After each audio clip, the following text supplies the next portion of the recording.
Alors, chers amis, bonsoir. Merci d'être là. Donc, ce qui est très bien, c'est de commencer pour annoncer ce qui va se passer en vous disant ce qui va se passer la semaine prochaine, où nous aurons Anne Démian, qui dans une semaine, elle parlera de son fauteuil. Et aujourd'hui, c'est Pierre Collin qui nous parle. Eh bien, ça commence, comme vous le voyez, en 1816. Il y en a qui ont commencé avant toi, d'ailleurs.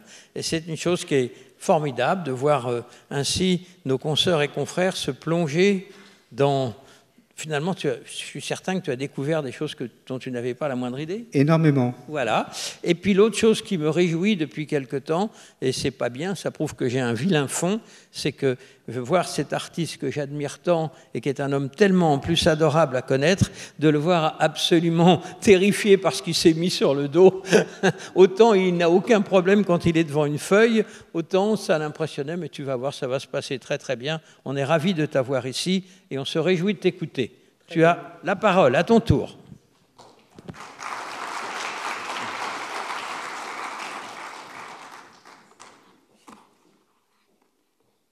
Bon, j'attends le calage de la première image.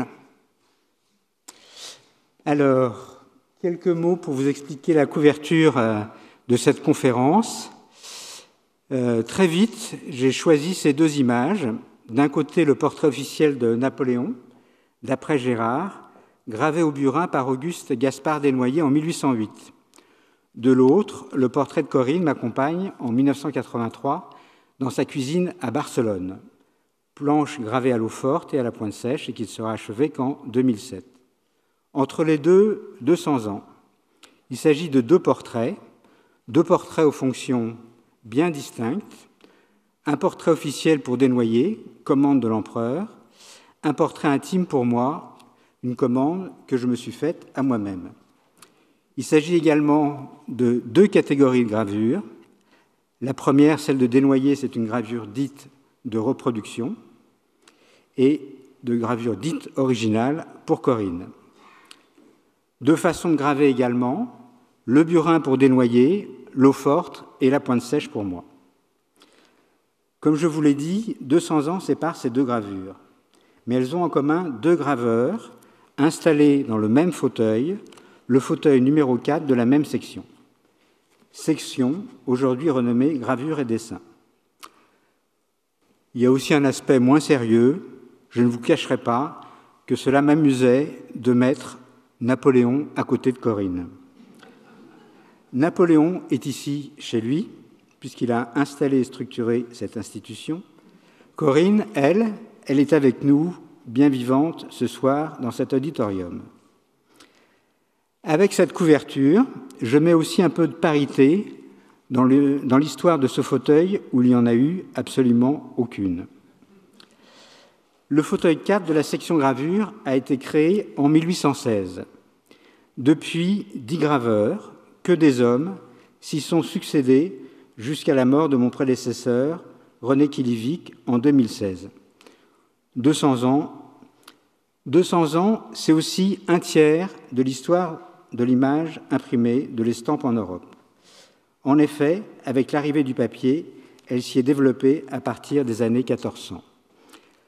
Au fur et à mesure de mon enquête, j'ai réalisé que le parcours de mes prédécesseurs s'emboîtait dans l'histoire de l'estampe comme un anneau dans une chaîne. Chacun d'entre eux est un anneau, un maillon, que je vous propose d'aller rencontrer. Mais comment évoquer leur vie, leur œuvre, leur parcours en quelques minutes? Cela m'a semblé très difficile, voire impossible. Je me suis un peu arraché les cheveux, mais très vite, j'ai eu envie d'aller à leur rencontre, de les découvrir en vrai, de voir leurs œuvres sans passer par le filtre de l'ordinateur, d'être en face de leurs estampes ou de leurs médailles.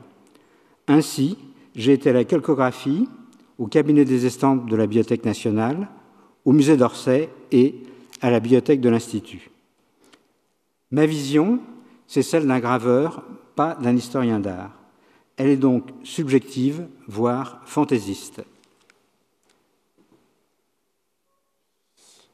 Alors, je reviens sur la précédente. Alors là, je me suis amusé à juxtaposer deux détails, deux visions de la nuit, par Auguste Boucher-Desnoyers et René Kilivic. Auguste Desnoyers.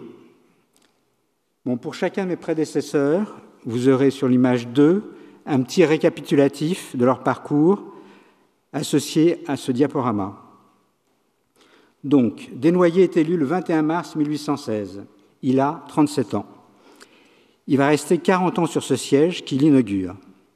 Il y rentre le jour même de l'ordonnance royale qui renomme l'institution, la classe des Beaux-Arts, en Académie des Beaux-Arts. Elle compte alors 50 membres, 10 associés étrangers et 40 correspondants. C'est le recordman du fauteuil. Auguste Boucher-Desnoyers est né dans une famille patricienne. Son père est le commissaire de la maison du frère du roi, le futur Louis XVIII. Très tôt, il dessine notamment d'après les gravures accrochées dans la maison familiale et, à l'âge de 10 ans, il veut déjà s'essayer à la gravure, à l'aide d'un clou ou d'une pointe sur des plaques quelconques qu'il se procure. Ses parents ne contrarient pas sa vocation. Contrairement à tous ses successeurs, moi inclus, c'est le seul qui ne soit pas passé par l'École des Beaux-Arts de Paris. Il est formé chez Le Thiers pour le dessin et découvre ensuite la gravure au pointillé chez Darcy en 1796. Il publie 7 premières gravures. Il a 17 ans. Donc pour chacun de mes prédécesseurs, je vais faire des vues rapprochées pour vous montrer la façon dont les graveurs traitent la surface de l'image. Une vue encore un peu plus proche pour vous montrer la manière du pointillé, une gravure dans laquelle il n'y a pas de filet qui entoure le dessin.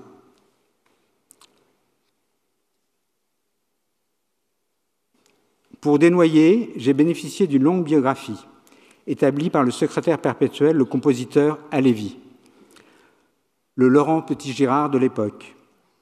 Cette biographie, Halévy l'a lue en séance lors de l'hommage à Desnoyers en séance solennelle en 1860. Desnoyers est à la fin de sa vie et lors d'une après-midi dans sa maison de Saint-Germain-en-Laye, il avait partagé avec Halévy et quelques amis ses souvenirs en leur racontant sa vie. Cette notice très fournie est un témoignage précieux. Grâce à son contenu, nous pourrions tenir toute la conférence sur Desnoyers. Je reviens à la gravure précédente. Donc Desnoyers, à propos de cette gravure, confie à Halévy. On était sous le Directoire. Chacun sait avec quelle ardeur Paris se précipitait alors vers le plaisir. Le temps n'était pas favorable aux productions sérieuses de l'art. Je composais, dessinais et gravais une petite estampe qui me parut conforme au goût du jour et je la publiais. Une jeune fille, éveillée au milieu de la nuit, s'est levée à la hâte. Dans le plus simple appareil, elle a allumé une bougie et dans son trouble, elle protège la flamme vacillante d'un pli du seul vêtement qui la couvre. Cette composition, d'un goût détestable, eut un immense succès. Cette estampe a la particularité dans l'œuvre de Desnoyers d'être la seule qui soit une gravure dite originale. Il en est le dessinateur, le graveur et il en est aussi l'éditeur. Gravée en 1796, c'est l'année où précisément Alois Senefelder invente la lithographie en Allemagne. Un tournant dans l'histoire de l'estampe, mais j'y reviendrai. Ensuite, Desnoyers se perfectionne en faisant l'apprentissage de l'eau-forte et du burin chez Tardieu. Donc là, je vous passe 2 visuels. Et nous voici devant la Belle Jardinière, 1803, gravure au burin, qui sera le grand succès de Raphaël. C'est un lapsus. Le grand succès de Desnoyers. Il obtient la grande médaille d'or au Salon. C'est un triomphe. Ce coup d'éclat sera suivi de nombreuses gravures d'interprétation consacrées à Raphaël. Henri Beraldi, le grand historien de l'estampe du XIXe, écrit à son sujet. Tels furent les débuts de Desnoyers. Il ne faisait pas prévoir que dès 1804, là il se trompe sur la date, c'est 1803, le graveur a à peine 25 ans et il frappe un coup de maître en inaugurant par la Belle Jardinière la série de ses chefs-d'œuvre au burin qui l'ont rendu célèbre et qui lui valurent successivement les faveurs de l'empereur, dont il grava le portrait officiel, d'après Gérard, puis le titre de graveur du roi. La Belle Jardinière, c'est une commande de la calcographie du Louvre, c'est une des meilleures ventes de l'époque. Elle témoigne de l'idée que le burin est alors le moyen parfait pour transcrire les œuvres peintes. À propos de Raphaël, Desnoyers confie à Halévy : « Mais j'eus encore un autre maître, et celui-là fut, je crois, le meilleur de tous. C'est un de ces maîtres qui dorment dans la tombe, mais dont l'œuvre est vivante et suffit à nous instruire. C'était le graveur aimé de Raphaël, Marc-Antoine Raymondi. J'étudiais ces belles estampes, faites sous les yeux du peintre. Je lus dans ses traductions fidèles, et c'est là que j'appris d'abord à chérir et peut-être à comprendre Raphaël. » Marc-Antoine Raymondi, 1480-1534, est justement considéré comme le premier graveur d'interprétation.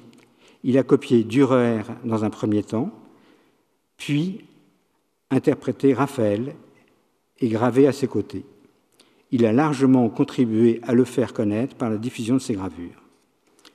Voici, à part la première, une série de gravures. Alors là, je refais un petit détail pour vous montrer la façon dont il traite les surfaces avec la ligne du burin. Vous pouvez apprécier son métier de graveur, virtuose. Donc, planche suivante, Bélisaire, c'est un hommage à Talleyrand. Je ne commande pas toutes les photos parce qu'il y en a beaucoup. Je m'arrête de temps en temps, mais là, je vous montre une suite de Raphaël. Donc, il a gravé Raphaël toute sa vie. C'est vraiment la passion de sa vie.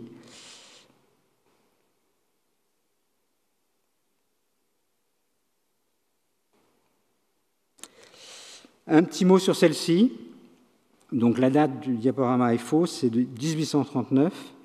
Pour vous donner une idée de l'engagement de Desnoyers, il est allé jusqu'à peindre à Rome une reproduction à l'huile de l'original en 1833 pour documenter sa future gravure qui, elle, ne sera achevée que 6 ans plus tard. Vous l'avez compris, Raphaël, c'est la passion de Desnoyers.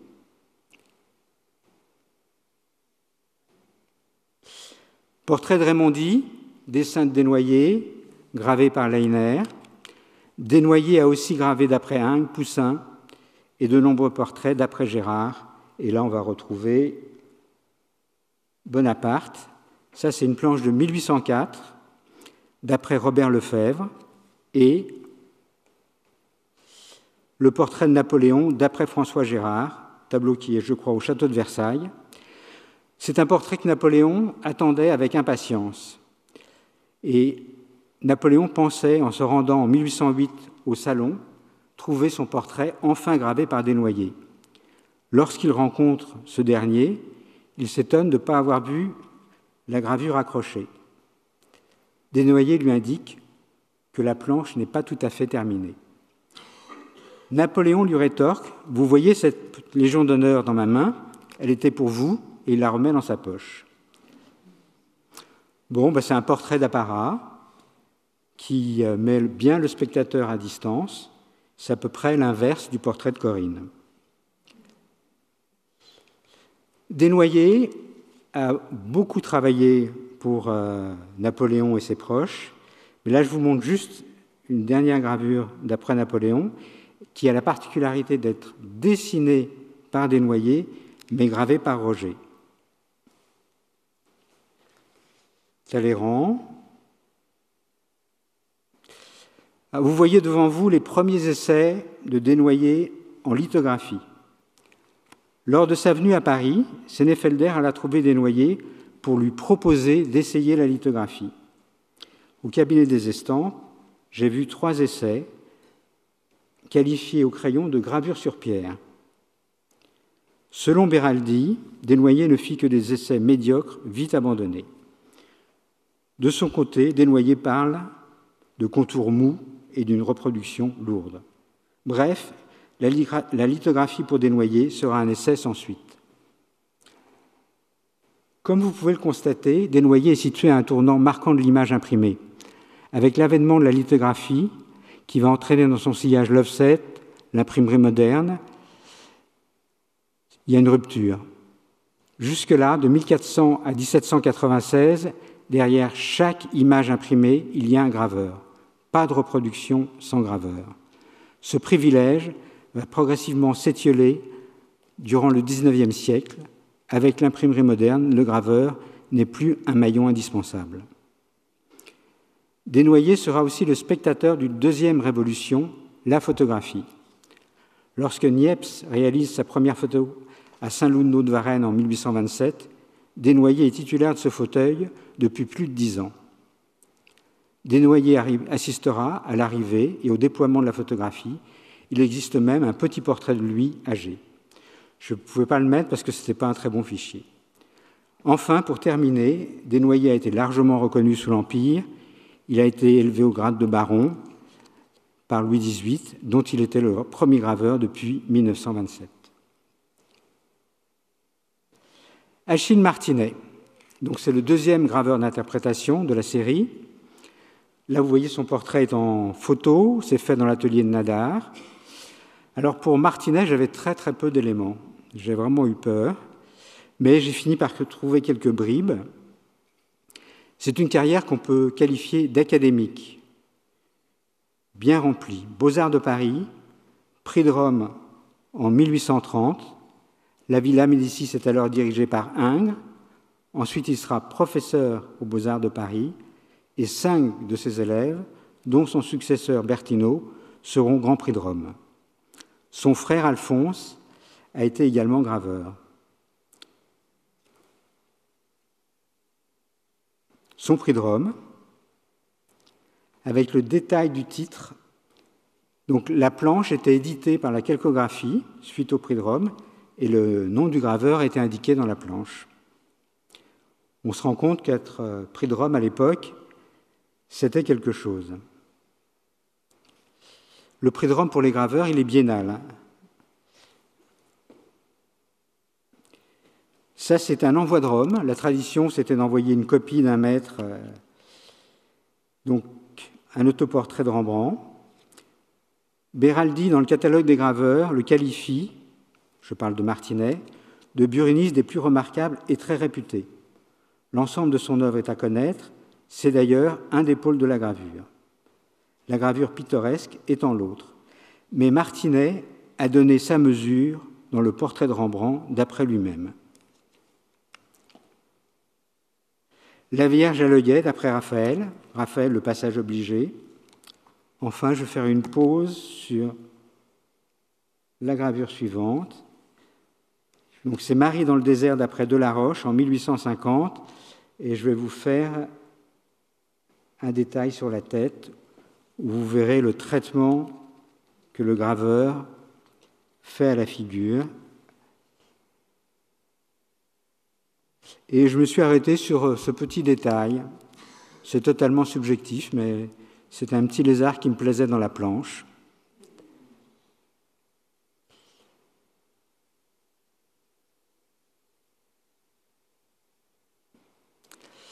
À force de passer les estampes sur le chevalet de la salle de lecture, en observant les gravures de Martinet, en regardant un coup à gauche le nom du peintre et en vérifiant à droite le nom de Martinet, je me suis retrouvé tout à coup dans le salon de ma grand-mère. C'était dans les années 60. Au mur de cette pièce, deux gravures d'après Watteau. L'embarquement pour l'île de Cythère à droite et à gauche, l'enseigne de Gersaint. Plus loin dans le bureau, l'escarpolette d'après Fragonard. Je me souviens parfaitement du nom de ces deux peintres, des graveurs, aucun souvenir. Les graveurs effacés. Les graveurs s'effacent devant les peintres. Je me souviens pourtant qu'enfant, elle m'avait appris que le nom de l'auteur de l'œuvre était effectivement à gauche et le nom du graveur à droite, mais je n'ai pas retenu les noms. En préparant cette conférence, je croyais être totalement étranger à cette tribu lointaine des graveurs de reproduction ou dit d'interprétation. Ce souvenir venait donc rétablir ma mémoire et surtout souligner le rôle essentiel des graveurs. La fonction des graveurs d'interprétation est aujourd'hui impossible à mesurer dans le flot des images qui nous entourent. Pourtant, c'est bien grâce à eux que l'œuvre de nombreux artistes a pu circuler, et cela dès Raimondi. Jean de Julienne, l'ami de Watteau et l'un des acquéreurs de l'enseigne de Gersaint, commande, après la mort de son ami Watteau, des reproductions à 35 graveurs. Son objectif, diffuser l'œuvre de son ami. Ah, j'ai été trop vite. J'ai encore une petite chose à vous dire à propos de Martinet. Dans une note de bas de page, Beraldi nous dit « Comme tant d'autres artistes, Martinet avait eu la vocation dès l'enfance. Mais chez lui, il se traduisait d'une façon singulière. Il prenait en cachette un burin à son père, graveur amateur, et allait pousser des tailles sur les casseroles en cuivre de la cuisine. Toute la batterie en fut couverte. Ni les reproches, ni les corrections manuelles, fort de mode en ce temps-là, ne purent l'arrêter. Le corpus de l'œuvre de Martinet est très réduit, 35 planches en tout, mais parallèlement à sa carrière de graveur et de professeur aux Beaux-Arts, il devient, en 1958, marchand d'art et ouvre une galerie. Il publie notamment l'album Recueil de photographies des chefs-d'œuvre de l'art contemporain en 1860. La photographie gagne du terrain. On connaît aussi de lui une lithographie faite à 22 ans. Son successeur, Gustave Berthinaud, est aussi son élève.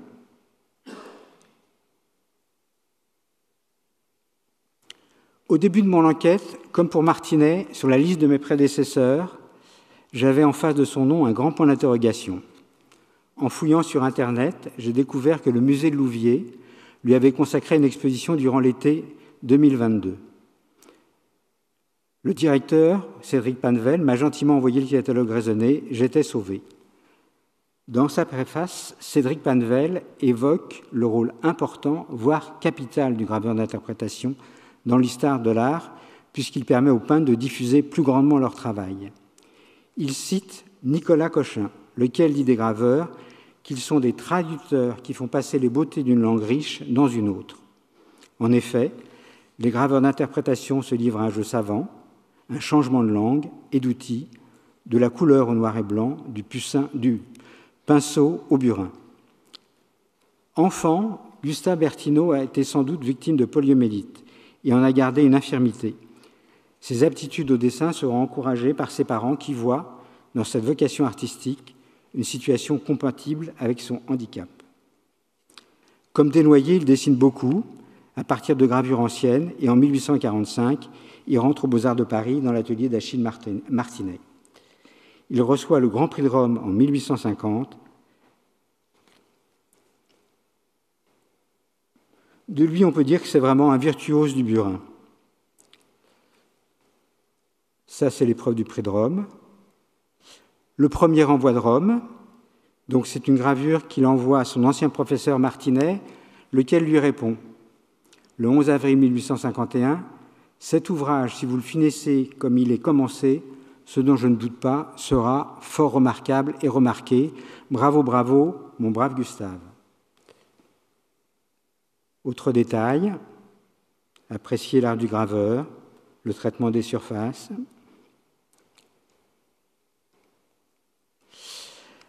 Portrait de son père d'après un daguerréotype. En 1853, ses parents lui envoient à Rome les portraits de la famille en daguerréotype. Pendant son temps libre, l'artiste décide de graver le portrait de son père. Il commence par réaliser un dessin préparatoire, puis, trouvant le caractère sévère de la photo, il transforme en quelques coups de crayon cette sévérité en air aimable. Berthinaud retouche la photographie qui devient ressource pour le graveur. Une série de planches de Berthinaud, autoportrait de Van Dyck, commande de l'empereur pour la calcographie. Détail, c'est des gravures qui mettent 3 ans à être finalisées. La belle jardinière, c'est une commande de la maison Goupil, 2 ans de travail. La Vierge, l'Enfant Jésus et Saint-Baptiste d'après Bougreau, Donc Bouguereau était son condisciple à la Villa Médicis, et c'est la première fois que Bertino grave l'un de ses contemporains, ce qui a fait très plaisir à son ami Bouguereau. La marquise de Saint-Hilaire, un petit arrêt sur le Christ en croix d'après Philippe de Champaigne, un petit détail.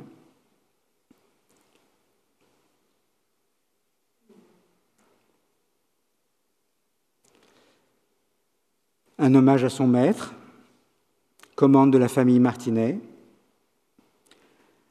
Luigi Cherubini et sa muse d'après Ingres. Donc là, je souhaitais vous montrer deux états qui montrent la progression du travail. C'est une commande de la calcographie du Louvre. Petit détail sur la signature, et vous voyez dans cet agrandissement la façon dont le graveur au burin cerne d'abord la forme et ensuite vient tramer chaque surface. Et sa dernière gravure qui reste inachevée, donc ça c'est un détail, et sur ce détail vous voyez que l'arrière-plan est traité juste avec un filet. Le travail du burin avec les niveaux de gris n'a pas commencé. Et la planche terminée par Jules Gabriel Levasseur pour la Société française de gravure. Pour conclure avec Bertino, je vais vous lire un détail de l'éloge qu'il a prononcé lorsqu'il a fait l'éloge de son maître Martinet. Le graveur, dira-t-il, n'est que le traducteur juré de la peinture. Je puis dire que l'exactitude de la reproduction et la probité de la gravure. Donc ça, c'est le catalogue de Louviers. Oscar Rotti. Donc Oscar Rotti, c'est un graveur en médaille et un sculpteur. C'est le plus connu de mes prédécesseurs. Même si vous ne le connaissez pas, vous connaissez son œuvre.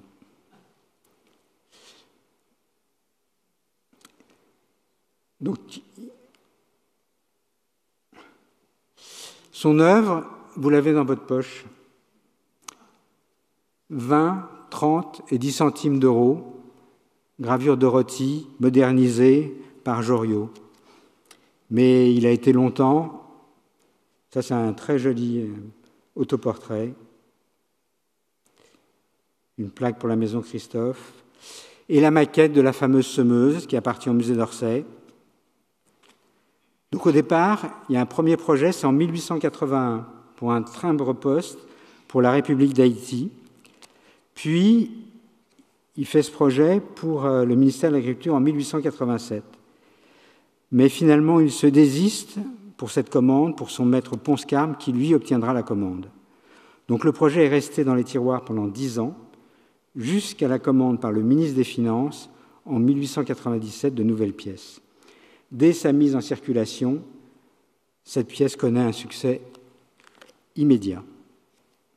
Elle a figuré pendant plus d'un siècle sur nos pièces de monnaie et sur nos timbres. À l'Institut, nous avons la chance d'avoir plusieurs médailles, donc là la pièce, plusieurs médailles et médaillons de Chevreuil. Alors, petite anecdote, Chevreuil avait 102 ans ou 100 ans, selon les versions que j'ai pu lire, quand Rotti exécuta son portrait. Et il fit une réflexion amusante. Chevreuil trouvait que Rotti lui avait fait trop de rides et qu'il paraissait trop vieux. Le successeur de Rotti, dans son éloge, dit « Jusqu'à la centaine, les grands hommes restent coquets. » Le détail, le dos du médaillon, ensuite la pièce à vert et revers, Gambetta. Une des caractéristiques des plaquettes et des médailles de Rotti, c'est qu'elles sont d'une grande lisibilité.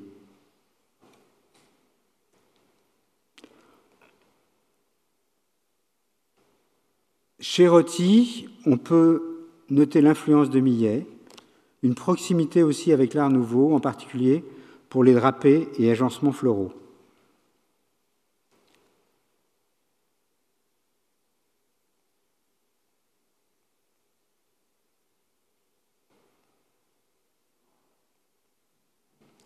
La pièce que vous avez dans votre porte-monnaie.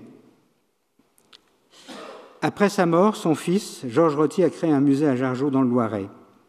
Il est aujourd'hui fermé pour une rénovation complète et j'espère bien avoir le plaisir de découvrir un jour ce musée.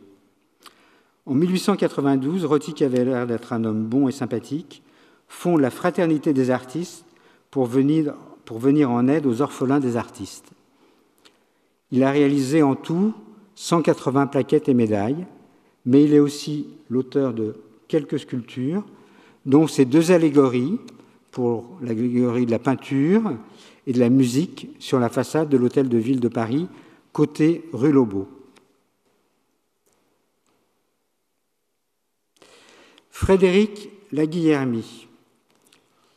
Son père, Frédéric Guillaume Laguillermy, est un important graveur et imprimeur à Paris. Il a son atelier rue Saint-Jacques. C'est le plus vieil atelier de Paris. Atelier que j'ai pu visiter, qui aujourd'hui, malheureusement, est fermé. C'est un enfant de la Balle. Il grave dès l'âge de 14-15 ans. Au cabinet des estampes, son œuvre est particulièrement bien représentée. 4 gros albums lui sont consacrés. J'ai pu tous les feuilleter. Au début, une première série de dessins, j'en ai choisi 2. Et sa première gravure, réalisée à l'âge de 14-15 ans. À 15 ans, il exécute également ce plan de la ville de Lyon. L'imprimerie de son père avait coutume de travailler notamment avec les géographes. À 20 ans, cette planche à l'eau forte, la répétition du joueur de flûte, une petite fantaisie personnelle. Dans les états d'après le cavalier de Messonnier, j'ai choisi cette planche inachevée avec une zone blanche pour la croupe, dite en réserve. Et j'aime beaucoup les réserves dans la gravure, il y a une espèce de présence magique. Une série d'états de la gravure du cavalier d'après Franz Hals. Donc là, on voit tout le travail du graveur, toutes les couches.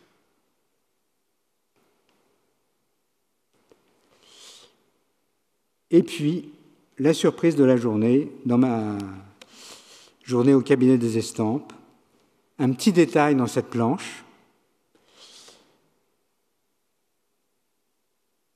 Qu'est-ce qui se passe? Je me suis demandé si Brassailles, Dubuffet ou Chessac étaient venus en songe apparaître à Laguillermy. De l'autre côté, un autre détail, une gravure d'après le portrait du Juif errant, une gravure, une image d'Épinal. Bref, une planche qui m'a étonné. Un portrait à l'eau forte. Donc, une particularité dans cette histoire de l'estampe et de la gravure, c'est que Laguillermy, c'est un maillon qui s'ouvre vers une nouvelle pratique, l'eau forte. Il va délaisser progressivement le burin. Et enfin, il n'a toujours pas le prix de Rome, mais c'est fait, à 25 ans, avec le traditionnel nu, il remporte le prix de Rome. Olivier Thomas, bibliothécaire de l'Institut, qui est là, m'a beaucoup aidé pour cette présentation et il m'a trouvé au fur et à mesure des petites merveilles et il a notamment un album de tous les prix de Rome à la bibliothèque. Au retour de Rome, un petit tour par l'Espagne avec ses amis Henri Regnault et Georges Clérin que vous avez vu tout à l'heure dans une photo. Et c'est l'occasion de graver plusieurs planches d'après Velázquez à l'eau forte. Napoléon III d'après Messonnier, avec cette petite remarque en bas de page. C'est une remarque qui aura des échos chez un graveur suivant. Il a beaucoup travaillé d'après Delacroix, Corot, Millet, Daubigny et illustré également un certain nombre de livres. Donc là, c'est un frontispice pour Voltaire, dont l'Institut possède plusieurs exemplaires. Et voici la page de titre avec le frontispice. Dernière planche pour la Guillermie, c'est une gravure originale. Il en est le dessinateur, le concepteur et aussi le graveur. Cette gravure donc montre l'évolution, le glissement vers une gravure plus originale, plus personnelle. Donc, comme je vous l'ai dit, la Guillermie s'intéresse beaucoup à ce nouveau procédé en vogue, l'eau-forte, et il va même fonder la Société des aquafortistes français en 1885 et contribue à l'évolution de la gravure de la fin du XIXe. Pour la Guillermie, il y a énormément de gravures, mais j'ai vraiment mis un focus sur son œuvre de jeunesse. Henri le Riche. Là, j'ai souffert. Pour Henri le Riche, impossible de trouver une photographie. Mais une fois de plus, Olivier Thomas m'a sauvé et il a trouvé cet autoportrait qui appartient au musée Marmottan.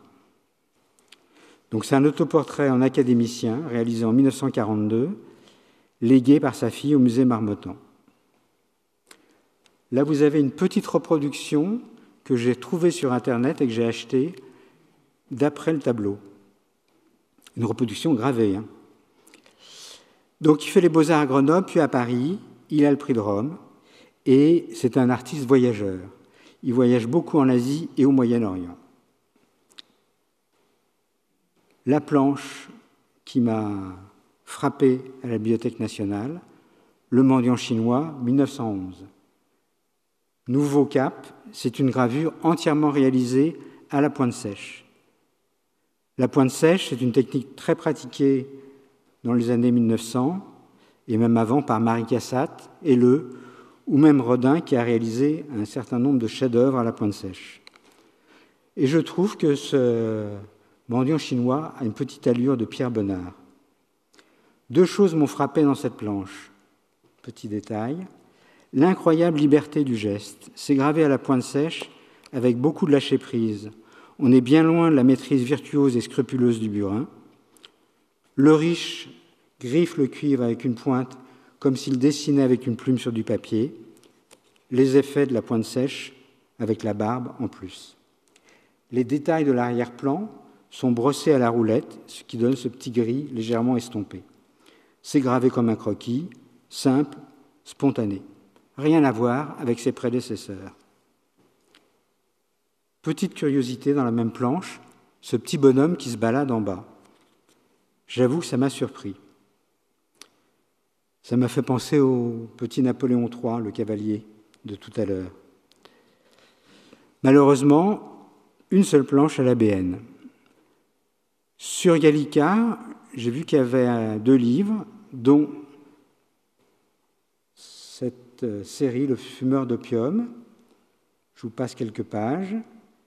Et la particularité, c'est qu'il utilise la même planche en frontispice en rouge et une zone intégrée dans la typographie en page de droite.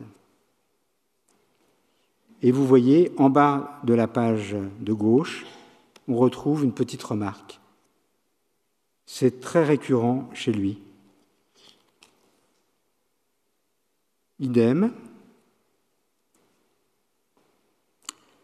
Mais Olivier Thomas a encore frappé. Il a trouvé 3 livres donnés par le Riche à l'Institut. J'ai renoncé à aller à la BNF Tolbiac. Vous les verrez sur la table tout à l'heure, parce que je souhaite dédier cette soirée à la mémoire d'Henri le Riche, parce que Henri le Riche, durant son mandat comme académicien, a été le conservateur de Marmottan, et c'est grâce à lui qu'à pendant son mandat, et c'est lui qui a signé le legs avec la famille Denoble de Monchy, et c'est ainsi que 11 tableaux impressionnistes sont rentrés à Marmottan, dont Impression, Soleil levant de Claude Monet. Donc je trouve que pour le 150e anniversaire de l'impressionnisme, on peut lui donner un coup de chapeau. Donc à la fin, vous pourrez voir les gravures des livres de la bibliothèque de l'Institut sur la table et voir ces gravures en vrai.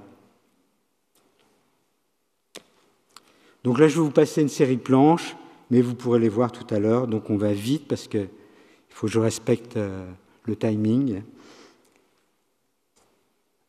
Donc c'est dédié à Bougreau, son maître, et aussi ami, et ils avaient l'habitude de voyager au Maroc.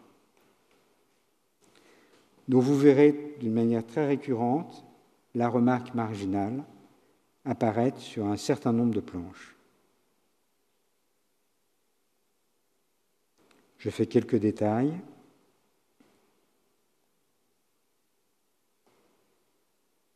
En tout, il y a 30 planches, et c'est un ouvrage qui a été édité par Le Riche à 1000 exemplaires.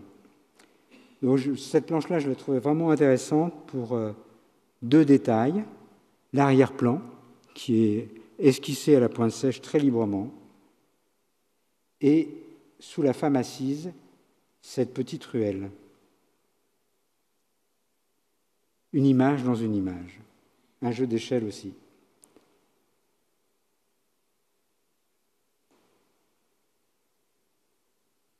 Très belle planche qui est sur la table.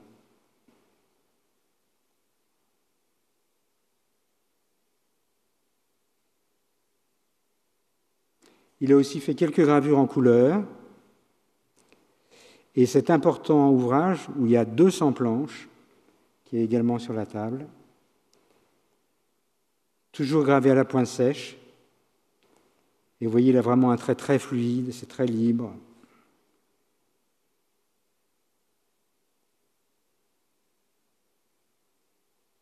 Et une toile qui appartient au musée de Grenoble, sa ville natale. Et un petit clin d'œil à Eugène et Victorine Denoble de Monchy, les donateurs du musée Marmottan. Démétrius Galanis.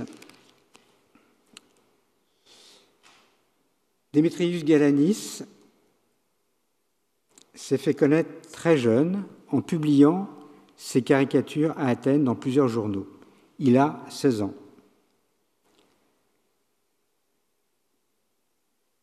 Un quotidien parisien, le Journal, organise un grand concours international dont le sujet est le déluge. Galanis est classé premier, cela l'encourage et trouvant les ressources d'Athènes insuffisantes, il part pour Paris, espérant pouvoir y développer son talent pleinement. En fait, la bourse, c'est 1 mois, tout frais payé à Paris. Il se rend à Paris et il n'en repartira jamais. À Paris, il entre dans l'atelier de Cormon à l'École des Beaux-Arts, tout en poursuivant son activité de dessinateur satirique. Il publie ses dessins, notamment dans L'Assiette au beurre,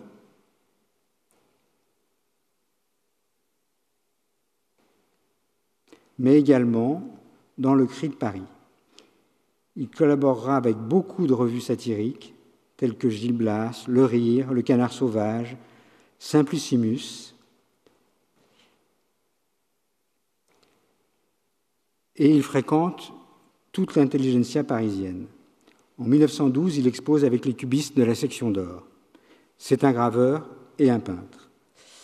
Lors de la Première Guerre mondiale, il s'engage dans la Légion étrangère et en 1914, il obtient la nationalité française. À son retour, il abandonne le dessin de presse au profit de la gravure sur bois, puis de l'eau-forte.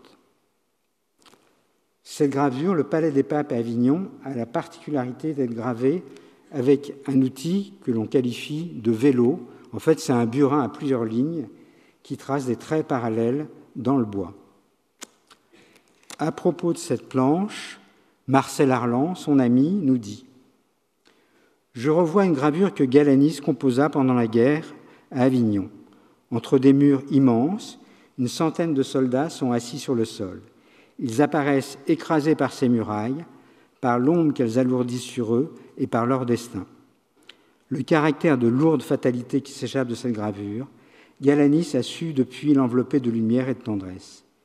Mais il demeure le même, que ce soit dans cette vue du port de Cassis, avant l'orage, même dans ces peintures géorgiques de la Provence, ou sur une route onduleuse entre des massifs paisibles, une femme porte sur sa tête une amphore d'un geste qui survit aux âges.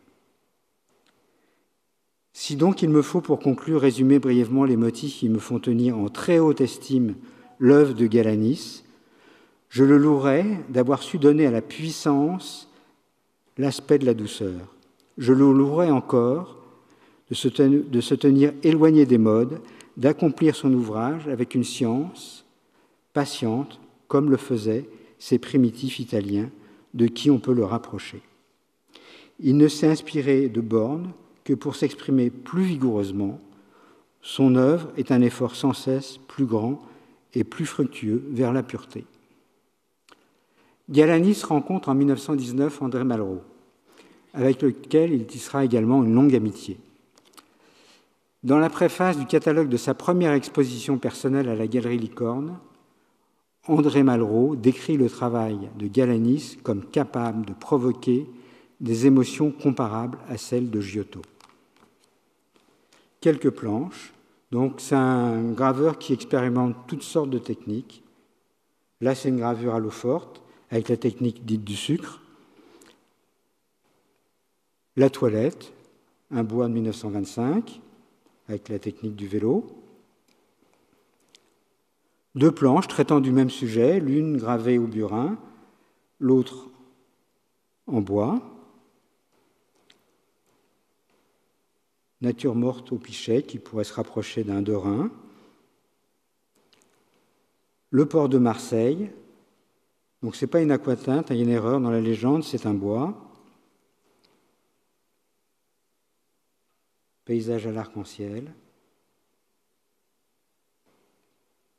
De Leda faite à la manière noire. Un paysage au cerf, gravure en bichromie, 2 passages, 2 planches. Et une illustration pour Buffon de 1939. À propos de Galanis, j'ai interrogé une amie grecque qui est ici au milieu, Yana Andréadis, une artiste, dessinatrice, peintre et photographe, mais aussi illustratrice et, très récemment, autrice du catalogue raisonné de Gilles Ayot, paru en 2023. Je cherche la suite. Donc, Yana vit entre Paris et Athènes, et, vue de Grèce, Yana nous dit « En Grèce, Galanis est reconnu comme l'un des graveurs les plus importants du XXe siècle. Il a été également élu à l'Académie grecque. C'est une référence en Grèce pour son œuvre gravée, riche et variée, dans les techniques pour l'illustration de livres ou l'édition d'art. J'aime, c'est Yana qui parle, son côté polyvalent, qui va de la caricature à l'illustration, le fait qu'il ait aussi bien fait des illustrations pour des vins que pour Shakespeare ou Buffon. La Libération, 1944, avec un petit détail en bas de planche. Donc Galanis, c'est quelqu'un qui a beaucoup produit. Il a réalisé plus de 100 livres de bibliophilie. Et après la Deuxième Guerre mondiale, il sera professeur aux Beaux-Arts de Paris. Malheureusement, pendant la guerre, son fils unique, Jean-Sébastien, engagé dans la France libre, disparaît en mer en 1940.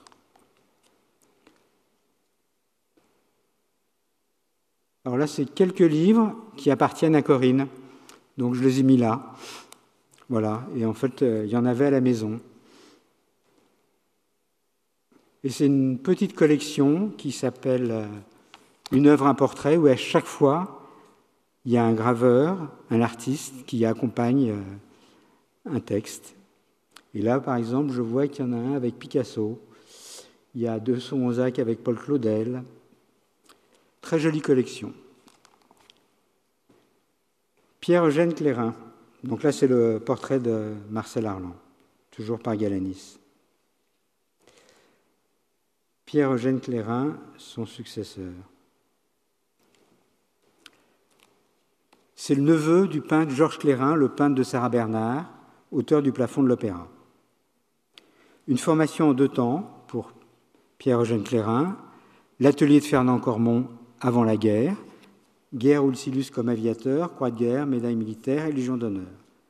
Après la guerre, il fréquente l'atelier de Paul Sérusier à l'Académie Rançon. Sérusier lui fera découvrir Pont-Aven, et Sérusier l'avait en très haute estime, et il voit en lui son disciple. Il fait également la rencontre de Maurice Denis et de Vuillard. Ce dernier le forme à la lithographie. C'est le premier lithographe de cette chaîne de graveurs. Dès les années 20, il expose et signe un contrat avec la galerie Bernheim.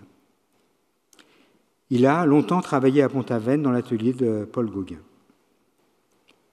Et il fera le déplacement à Pont-Aven tout au long de sa vie. En 1929, il réside à la Villa Abdeltif. La Villa Abdeltif, c'est l'équivalent de la Villa Médicis, c'est un établissement qui a fonctionné de 1907 à 1962. Et à Alger, il fait la rencontre d'Albert Camus, avec lequel il se lie d'amitié, une rencontre pour la vie. Donc, quand je suis allé à la Bibliothèque nationale, je suis tombé sur cet album et je me suis dit, un album avec Albert Camus, 10 gravures, l'affaire est faite. Je pensais que cet album serait le seul objet de ma présentation. Je vous en montre quelques planches, très beau texte, qui m'a fait penser au discours de Stockholm sur le rôle de l'artiste et la question du style dans l'art. Mais, toujours lui, Olivier Thomas, m'avait trouvé un autre livre du binôme Clairin-Camus à la bibliothèque de l'Institut. Donc on va finir avec cet album. Là, je vous montre un petit détail qui, après coup, me fait sourire, parce qu'il se trouve que Pierre-Eugène Clairin, c'est le seul que j'ai jamais rencontré. Je l'ai rencontré en mai 80, il meurt en juillet, et j'étais allé le voir parce que j'avais une tante qu'il connaissait, et j'avais mon petit carton à dessin avec mes gravures.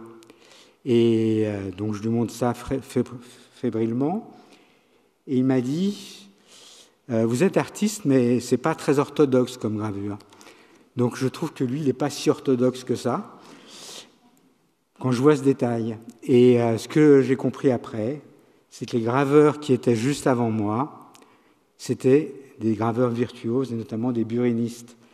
Et ce n'était pas du tout mon profil. Mais, vous verrez, je suis quand même parti à la Casa Velasquez. Donc je continue avec quelques planches de cet album. C'est gravé très librement. Une lithographie, donc c'est un album qui panache gravure, lithographie et même lithographie en couleur. Mais je fais un choix.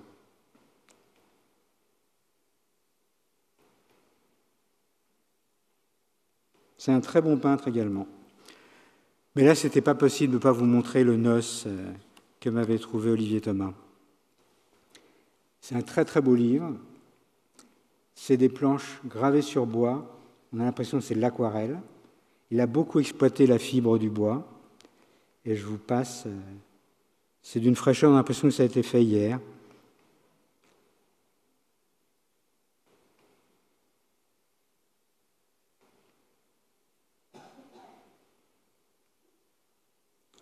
Une planche hors texte,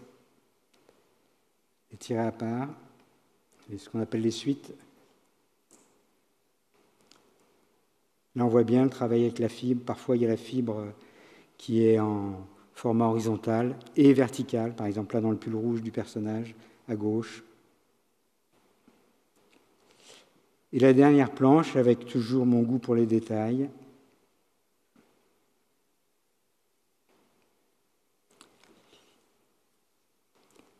André Jacquemin.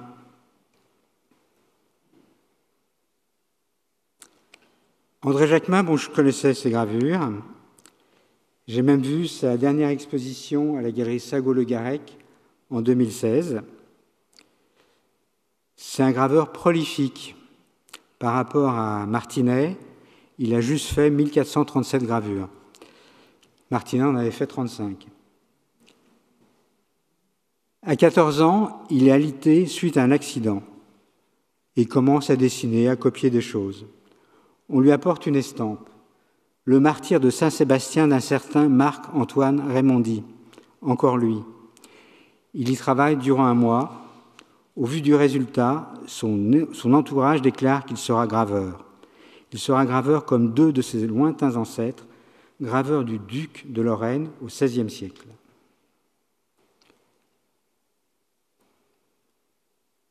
Ça, c'est une planche qui appartient à l'Institut, qui est dans le cabinet des estampes. Les souris mortes. Il a 19 ans. Et c'est une particularité de Jacquemin, c'est qu'il grave directement sur le motif.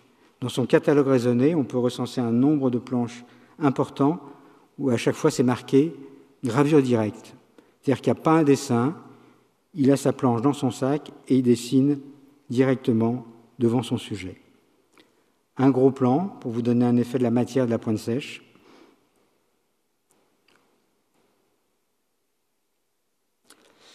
C'est quelqu'un qui a eu une très belle carrière. En 1929, il fonde l'Association de la jeune gravure contemporaine avec Jacques Villon et Joseph Etch. En 1930, il reçoit la bourse de la fondation américaine Florence Blumenthal. Et en 1936, le Grand Prix national des arts, qui, pour la première fois, est attribué à un graveur. Et la même année, il représente la gravure française à la Biennale de Venise avec Jacques Villon et Marcel Gromer. Il a illustré 48 ouvrages de 1938 à 1990 et a illustré de nombreux auteurs comme Colette, Barrès, Nerval, Giono, Macorlan. Ses deux plus grandes batailles, selon son expression, seront la colline inspirée de Maurice Barrès avec 84 eaux-fortes originales et la physiologie du goût de Brillat-Savarin avec juste 168 pointes sèches. En 1952, il est nommé conservateur du musée d'Épinal. Il y restera 21 ans. Il va contribuer à restructurer largement ce musée et à développer ses collections, notamment un pôle ethnologique en sillonnant la région. Dans son œuvre, on peut distinguer 4 axes. Les portraits, les gravures de paysages. J'ai un faible pour celle-ci, notamment avec sa ruche abandonnée qui a un air de personnage. Une planche que j'ai vue à la galerie Prouté, une eau-forte. Détail du paysage. Et il a beaucoup travaillé les paysages de neige et de dégel. Ça, c'est vraiment un thème récurrent dans son parcours. Et c'est aussi un observateur de la vie quotidienne. Très belle planche, là, qui appartient aussi à l'Institut. Il adore dessiner d'après ce qui se passe sous ses yeux. Il aurait pu être un chroniqueur, par exemple, dans les grandes pages de reportage de Charlie Hebdo. Là, il y a une planche qui est toute petite. On n'a pas beaucoup de détails, parce que je l'ai prise dans le catalogue raisonné. Mais là, il observe les paysans dans un café en train de négocier les terres de Lorraine.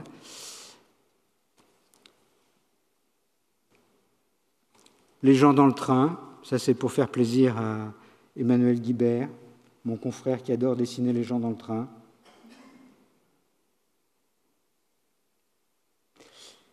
Et quand il va à la Bibliothèque nationale, il croque même à la pointe sèche directe le portrait de l'attaché au cabinet des estampes. Et beaucoup de planches aussi d'insectes. C'est un entomologiste. Il gravera jusqu'en 1991 et il est mort en janvier 92, mais avait gravé sa carte de vœux pour 92. Donc le catalogue de l'œuvre gravée, très précieux. René Kilivic. Lui, je le connais un peu plus puisque j'ai présenté son éloge lors de mon installation sous la coupole. René Kilivic, c'est aussi un enfant de la balle, puisque son père était sculpteur, sa mère peintre, et sa femme était également artiste. Il partage son enfance entre Carpentras et l'immeuble familial, qui existe toujours à Paris, donc un immeuble construit par l'architecte Pierre Patou, où l'œuvre du grand-père est en bas et ne bouge pas, et l'œuvre de mon prédécesseur René Quilivy qui est en haut et ne bouge pas non plus. Il passe par la Casa de Velázquez de 52 à 54 et en 1948, à la demande du général de Gaulle, il grave la médaille pour célébrer les marins de l'île de Sein. C'est une première et importante commande. J'aime beaucoup la version vieillie que m'avait envoyée son fils, avec la coloration du temps. Donc il y a vraiment 3 pôles dans son œuvre.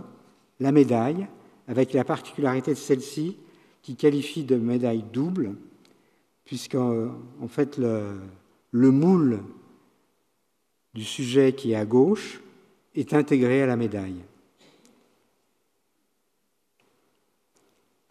La médaille de Carpentras, la ville de sa mère.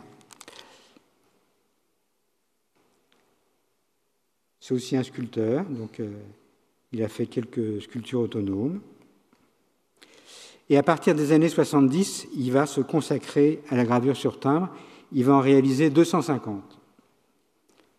Donc là, j'en ai réuni 3. Et je ne pouvais pas échapper à celui-ci, puisque c'est le timbre du bicentenaire de l'Institut.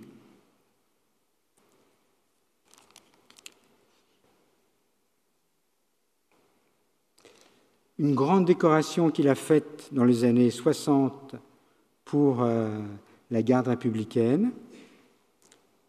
Et une dernière découverte, encore Olivier Thomas à la bibliothèque.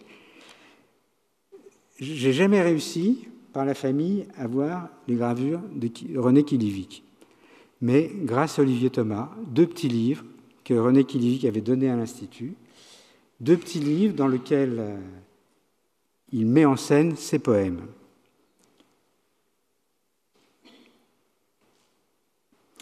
Et c'est cette planche-là que j'ai exploitée pour la 2e de couverture de cette conférence. Pour l'associer à Desnoyers. Donc on part du burin avec Desnoyers et on revient au burin avec Quilivy. Un petit mot de Pierre-Yves Trémois pour saluer Quilivy après son décès. À René Quilivy, l'original. René, nous connaissons ton œuvre multiforme, profonde, mais tu avais parfois ce côté bougon. Alors on se disait, il a mauvais caractère. Non. Tu avais seulement du caractère. Et même, on découvrait cette gentillesse qui est souvent l'apanage des Bretons. Ce sont parfois des menhirs de granit, mais aussi des galets d'une douceur érodée par les vagues de l'océan. La Monnaie de Paris peut s'enorgueillir de tes nombreuses réalisations, telles les médailles doubles, celles que je vous ai montrées notamment, dont tu as été l'initiateur, et les médailles en taille directe dans l'acier. Tu disais à notre ami Claude Abeille que graver, c'est beaucoup plus que dessiner. C'était inscrire, voire incruster dans la matière, car tes gravures révèlent la trace d'une action. Quand tu portais une œuvre nouvelle, un timbre par exemple, tu en créais 250. Cette originalité encore, comme si tu désirais aller jusqu'au bout. Alors, tu étais Quilivy. Tu avais la gravure dans le sang, c'était un héritage dont tu étais fier. Nous sommes fiers de t'avoir connu, admiré et d'avoir eu le privilège d'être ton ami. Pierre-Yves Trémois. Voilà. Au fur et à mesure de cette enquête, j'ai pu mettre, enfin, merci Laurent, des visuels sur les noms de mes prédécesseurs et pouvoir les identifier clairement. Et surtout, plus que de les juger, mieux les comprendre. Si je faisais une synthèse, pour moi, Desnoyers, c'est la passion pour Raphaël. Martinet, son goût pour les casseroles en cuivre, mais aussi son évolution vers la photographie. De Berthiaud, l'image d'un graveur d'interprétation plus qu'exigeant. Roty, la semeuse que j'avais dans ma poche enfant et ses médailles très fluides. La Guillermie, le passage à l'eau forte et surtout son enfant au graffiti. Le Riche, Son vieux mendiant chinois, le carnet du Maroc et Impression au soleil levant. De Galanis, un graveur curieux de toutes les possibilités de son art. De Clérin, je volerai dès que possible le Noce de Camus dans la bibliothèque de l'Institut. Méfie-toi. De Jacquemin, la gravure directe. Et je pourrais voler aussi les souris mortes. Et de Kilivic, la médaille de l'île de Saint et la gravure de nuit. Donc là, après, je crois que c'est moi. Bon, à un moment, je me suis demandé si je passerais sur le grille, mais je me suis dit qu'il n'y avait pas de raison. Il fallait y passer. Parce que, comme eux, je suis passé par certaines cases. Les Beaux-Arts de Paris, donc là, vous voyez 2 gravures.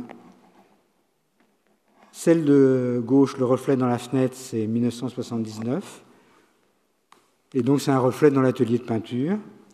Et celle de droite, c'est une des gravures que j'avais accrochées au mur pour passer le concours de la Casa de Velázquez.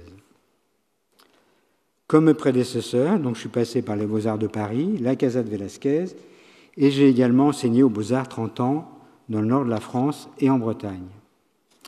Et je pense qu'on est toujours plus ou moins le fruit de son époque. Donc 2 planches faites à la Casa de Velázquez. Pour moi, je n'ai pas de problème de sujet, parce qu'en fait, les sujets, ils s'imposent à moi. Et quand je suis à la Casa de Velázquez, je ne peux pas faire autrement que graver ce que j'ai sous les yeux. Donc là, vous avez la vue du grand corridor de la Casa et l'atelier d'un graveur au burin très rigoureux qui s'appelait Guylain Blériot. Et dans cette planche-là, j'ai mélangé plusieurs couches de gravure, ce qui était une des caractéristiques de ma façon de travailler à l'époque. Vernis mou en dessous pour obtenir certains gris, repris ensuite à l'eau forte et à l'aquatinte, et renforcé au burin et à la pointe sèche.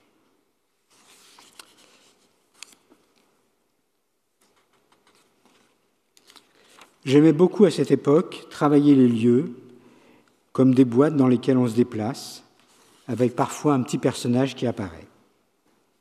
1982, 2 gravures sur bois. Là, la lumière tranche et découpe l'espace. Je considère ces 2 gravures comme prémonitoires d'une série qui va émerger 20 ans plus tard. Chez moi, parfois, les sujets apparaissent, puis réapparaissent longtemps plus tard. J'ai un côté poupée russe, un sujet peut en cacher un autre, et peut revenir aussi. Enfin, grâce à la bourse de la Casa de Velázquez, j'ai pu expérimenter des gravures en grand format. Là, c'est une de mes premières grandes planches, parce que après mes 2 ans à la Casa, je suis allé rejoindre Corinne, qui, elle, avait été reçue aussi à la Casa de Velázquez, mais avait choisi de vivre à Barcelone, et elle fréquentait un atelier, l'atelier Barbara, qui travaillait pour Miro et Tapiès. Et à l'atelier Barbara, il y avait des choses que je n'avais jamais vues. Il y avait des bacs, des presses qui pouvaient passer des planches d'1 mètre sur 2 mètres. Donc, vous voyez, on est le fruit de son époque. Sans ce séjour à Barcelone, j'aurais peut-être jamais tenté des gravures en grand format.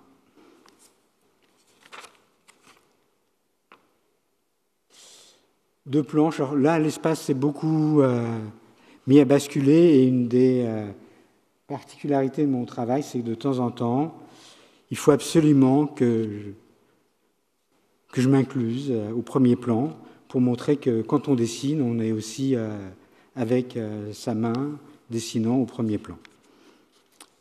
C'est le cas de ces deux planches. Et enfin, je peux continuer un peu là? Non, parce que j'avais un deal. Soit je m'arrêtais là. Bon, ben là, c'est le retour à Corinne, le clin d'œil à Napoléon. Et là, vous avez deux planches, le même sujet. Corinne 1983, au fort de grand format, Corinne dans sa cuisine. Et j'aimais beaucoup dessiner Corinne et jouer avec l'ovale de sa tête et le rond de l'assiette. J'aime beaucoup cette correspondance entre ces deux ronds. À côté, une planche que j'ai terminée qu'en 2007. Et c'est une planche synthèse, c'est-à-dire qu'elle raconte l'histoire de cette vie en Espagne. À la droite de Corinne, vous voyez notre vie à Barcelone en 2 séquences. Corinne face au soleil, sur la cour de Tolède, et à droite, l'appartement de Barcelone, dans lequel j'ai inclus la gravure numéro 1. C'est la deuxième image, c'est celle qui est sous la baignoire, et tout à fait au premier plan, c'est la première version de cette planche. Donc c'est une planche qui, avec la distance du temps, a voulu faire une synthèse de cette période. Mon goût pour les verticalités, puis pour les personnages qui traversent l'espace. Si j'avais eu beaucoup plus de temps, j'aurais fait une conférence où j'aurais dialogué une image de l'un, une image de moi. Mais ça m'est venu dimanche. Donc là, une planche. Alors j'ai commencé 2 séries à la Casa de Velázquez, la première planche de la série consacrée à l'atelier de Maurpas, qui a 25 planches, et la première planche de la suite La Courrière, qui a aussi une vingtaine de planches. Et ça, c'est la planche numéro 12 de la série. Et c'est une planche qui s'appelle Les Buvards, qui a été éditée par l'atelier La Courrière. Et j'ai fait un détail dessus, comme pour mes confrères, pour vous montrer la façon barbare que j'ai de graver en associant plein de techniques superposées. Les premiers plans que vous voyez dans les blancs, c'est juste un chiffon à l'acide qui vient créer une demi-teinte et on voit ces espèces de légers dégradés. C'est le coton qui passe avec l'acide pour juste atténuer un blanc. La plus grande planche de la série, elle fait 4 mètres, et c'est une planche synthèse. Avec cette idée, quand on descendait en bas dans l'atelier La Courrière, c'était un escalier extrêmement étroit, et tout d'un coup, on était dans la salle des machines, quoi. Et un week-end, je suis venu, j'ai dessiné sur une très grande feuille, et j'ai fait la maquette de cette planche. Voilà. Et bon, je ne sais pas si j'aime mes gravures, mais certaines gravures, je suis content de les avoir faites parce qu'elles témoignent aussi d'endroits qui sont passés. Et par exemple, cet atelier, il a disparu. Et je suis content d'avoir fait une série pour saluer cet atelier légendaire où Picasso, Miro et tant d'artistes ont travaillé.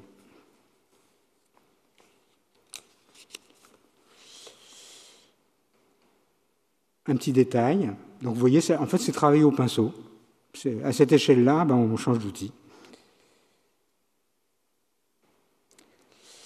Mon premier livre, une commande de la Société des Francs Bibliophiles. Et alors, je suis allé regarder ce week-end. Il se trouve que Clérin et Galanis avaient fait eux-mêmes des livres pour cette société. Et parmi mes confrères, Gérard Garouste et Jean-Michel Otoniel ont fait également des livres pour cette société qui existe toujours. À l'époque des graveurs de 1900 à 1970, il y avait énormément de sociétés de bibliophiles et c'était une chance pour les graveurs. Aujourd'hui, c'est vraiment... on les compte sur les doigts d'une main, quoi. Voilà, donc c'est grâce à l'atelier La Courrière que j'ai pu faire mon premier livre. Et ce livre correspond à un changement dans notre vie, puisque avec Corinne, on est allé s'installer à la campagne. Et parallèlement, je faisais des tableaux et je travaillais toute une série de planches pour ce livre qui est accompagné d'extraits choisis dans la correspondance de Vincent van Gogh, la lecture de Van Gogh m'encourageant à aller peindre dehors sur le motif. Donc ça, c'est la plus grande planche du livre, qui est souvent triptyque, et c'est une planche qui fait 1 mètre, ce qui est grand pour un livre. Un paysage de l'époque, peint sur le motif, brossé en une séance. Un saut dans le temps, 2 de mes étudiants aux Beaux-Arts dans le Nord, qui sont traités en héliogravure à partir de photos et retravaillés à la pointe sèche et au grattoir. C'est une série de 25 planches qui ont trouvé accueil au musée de Gravelines. Et je suis content de les savoir là-bas. Et elles ont été exposées au Louvre-Lens dans une exposition consacrée au miroir dans l'art. Corinne, au volant d'une voiture, donc une planche panoramique avec cette idée que toutes les fenêtres de la voiture sont représentées. En fait, j'ai déroulé le paysage comme un ruban. C'est quelque chose qui va revenir souvent, le ruban. Alors là, c'était une exposition, la dernière que j'avais faite chez La Courrière. Elle s'intitulait « À l'atelier, en voiture et même à la plage ». Donc là, je n'ai pas mis les gravures dans l'ordre. Vous avez vu la voiture, la plage et maintenant l'atelier. Alors la série de l'atelier, je l'ai revisitée par la suite en la renommant « Atelier visité ». Donc vous voyez, le premier atelier, il retrouve une autre planche, un changement d'échelle, et ça c'est quelque chose qui revient de temps en temps dans mon travail. Idem pour la planche 5, qui elle a été revisitée quelques années après par une araignée.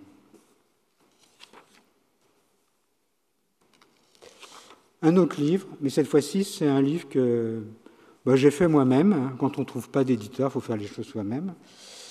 Et c'est un livre qui est inspiré, à l'époque, j'ai toujours un journal dans lequel je recense tous mes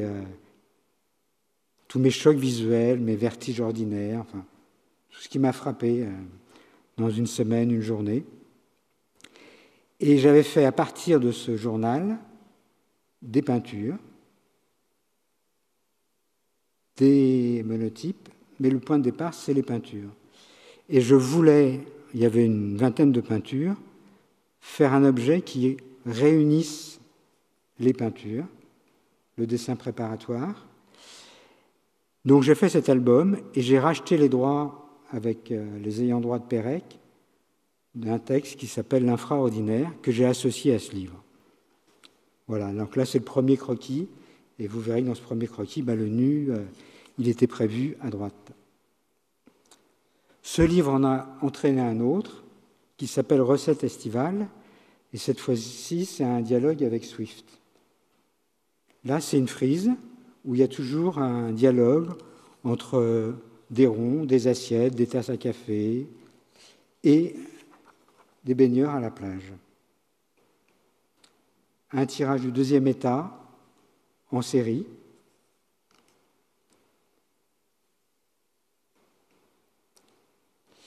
Et une autre série, souvent, parfois il y a même des embouteillages de séries. Il y a plusieurs séries dans l'atelier et il faut faire un peu le ménage. Donc là, c'est la série Sol y Sombra qui va devenir un livre quelques années plus tard. 3 états de la mélancolie aux assiettes. Vous voyez le premier état, l'eau forte au trait. Le deuxième état, en niveau de gris, c'est-à-dire je plonge l'acide en réservant juste les zones de façon à créer des paliers de gris, mais ce n'est pas tramé. Et la dernière planche, là je viens avec une aquatinte préciser les noirs. Une autre planche de la série. Là c'était une commande qui s'appelle L'enlèvement des Ménines. Et c'était une commande que j'avais reçue d'un transporteur d'œuvres d'art pour illustrer les différentes campagnes qu'il pouvait faire. Là, c'est le démontage de Picasso les Maîtres au Grand Palais. Et pour réaliser cette série, j'ai adopté le principe de la prédelle, c'est-à-dire d'une planche principale dans laquelle il y a le choc esthétique. Donc là, c'est la conservatrice qui regarde le personnel de LPR démonter l'œuvre, et en bas, le processus d'accompagnement jusqu'à la mise en caisse. Alors j'ai revisité aussi cette série avec ce système de double vue. Donc là, c'est Olga, toujours le démontage de Picasso, associé à Kiki Smith, une autre vue à Beaubourg. Le livre de Sol y Sombra, là je vais vous faire un exercice rapide. C'est un livre à pages variables et dont je vais vous faire glisser les pages devant vous et vous comprendrez le principe. L'idée, c'est qu'à chaque fois qu'on ouvre la page, elle rentre en conversation avec les pages latérales. Et c'est un livre qui peut s'étirer, qui fait 4 mètres de long. En bas, il y a un texte en gaufrage qu'on ne peut lire qu'avec la lumière, qui contraste avec les gravures. À la fin, les pages remplissent tout l'espace. On a quitté la table de la cuisine du début, on est dans le musée du Louvre. Et à la fin, le poème intégral, c'est un poème de Picasso, un poème qui parle justement de la raie noire du soleil tapant à l'ombre, dessinant sur sa main tendue. Bref, c'est un poème qui m'avait tapé dans l'œil et qui, je trouvais, était l'écho à ma série idéale. Le principe de la prédelle, je l'ai repris pour une autre série. Là, c'était une commande pour des figures du littoral. C'est un maraîcher dans le nord de la Bretagne, un maraîcher bio. Donc il y avait vraiment le choc. À un moment, je l'ai vu devant le travail qui s'était mis à se lancer dans cette aventure, un peu inquiet. Et en bas, au travail, en train de dresser ses plants de tomates. Une autre commande pour le Centre des Monuments Nationaux.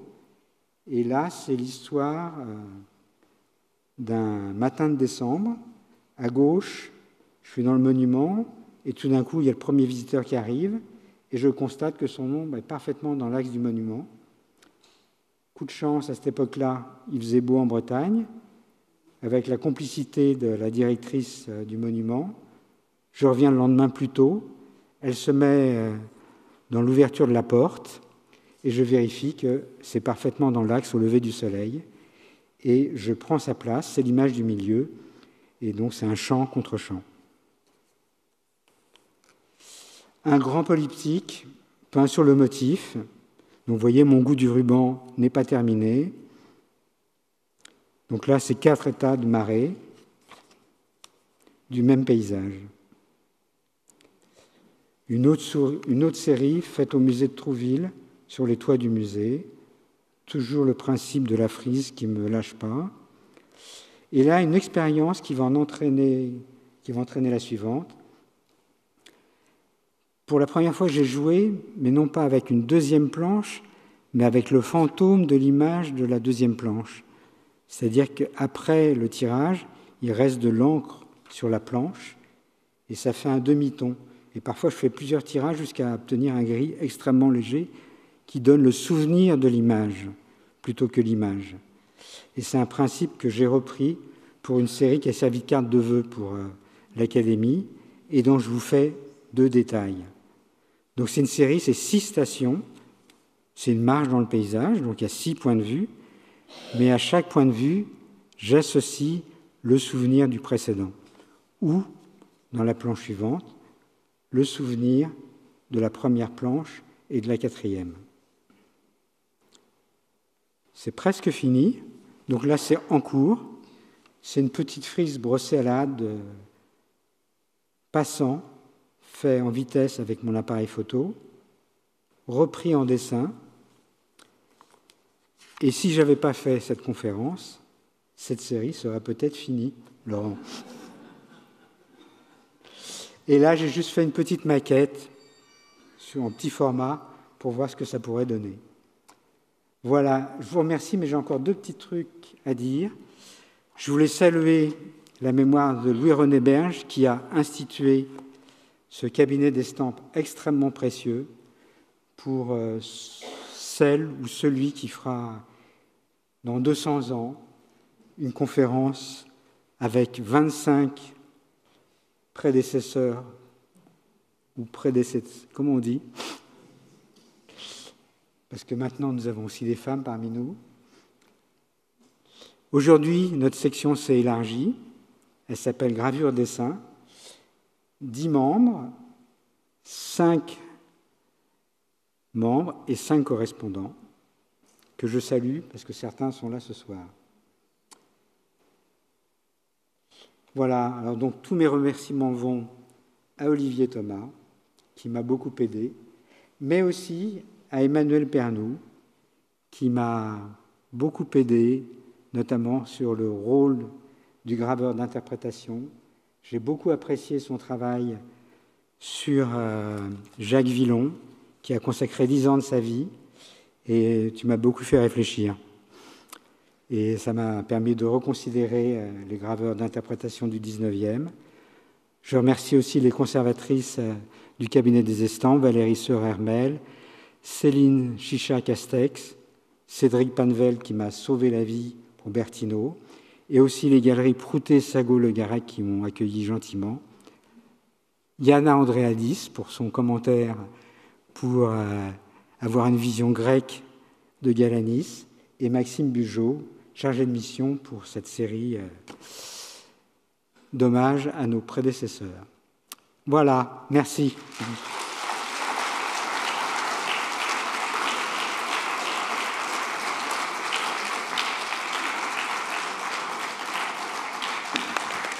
Alors, nous n'aurons malheureusement pas le temps de poser des questions, mais vous pourrez aller le voir. Par contre, je tenais franchement d'abord à saluer ce formidable travail et le temps passé, mais deuxièmement à déplorer un mensonge éhonté au début de cette conférence quand tu as osé dire que tu t'étais arraché les cheveux.